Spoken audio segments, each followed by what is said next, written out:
Names of the presidents of America. Okay? Can you enumerate the up to the 10th president of America?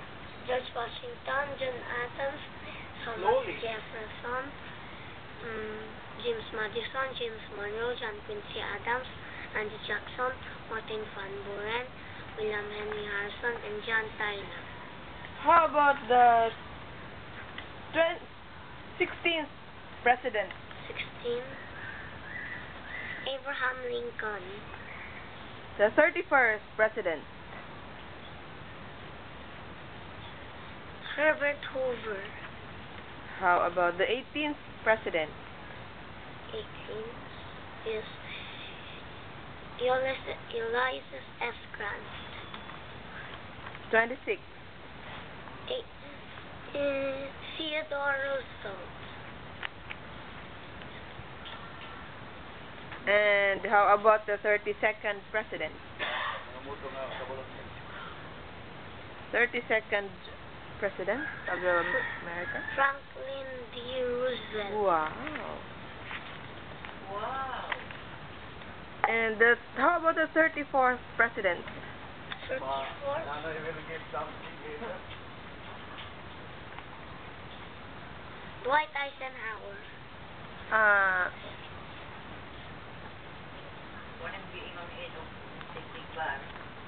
And the 30th president? Who was the 30th? Calvin Coolidge. And what's his motto?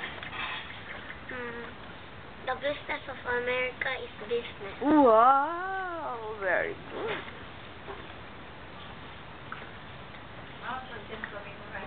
And what's your other question, Tito Eric? Papa, what's your other question? I will give you the chair. Can you remember the 36th president? Lyndon Johnson. Very good. And okay, Papa, what's your other question? Who was?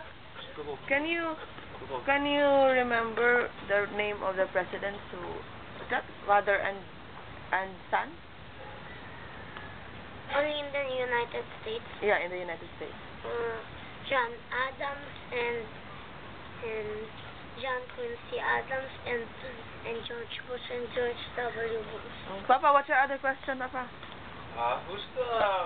Hi. When did John F. Kennedy die? November 22, 1963. Where was that? Dallas, Texas. And who shot John F. Kennedy? Lee Harvey Oswald. Can you tell us who are the presidents of the United States who were assassinated? John Kennedy, Abraham Lincoln,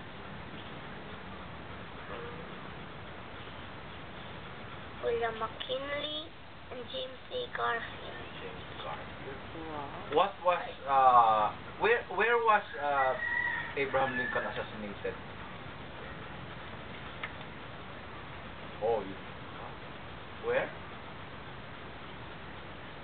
He was watching what? A play. Where? At Ford Theater. And who's the first lady of John F. Kennedy? Jacqueline Lee Bouva Kennedy. Wow. Who was the president who married his cousin?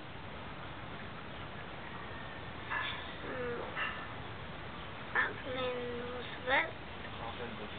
What's the name of his cousin that became his wife? Anna Eleanor Roosevelt. About Ronald Reagan, what's the name of his wife? Nancy Davis Reagan. Very good. And Mommy has a lot of questions. I forgot already. Yeah. Tapos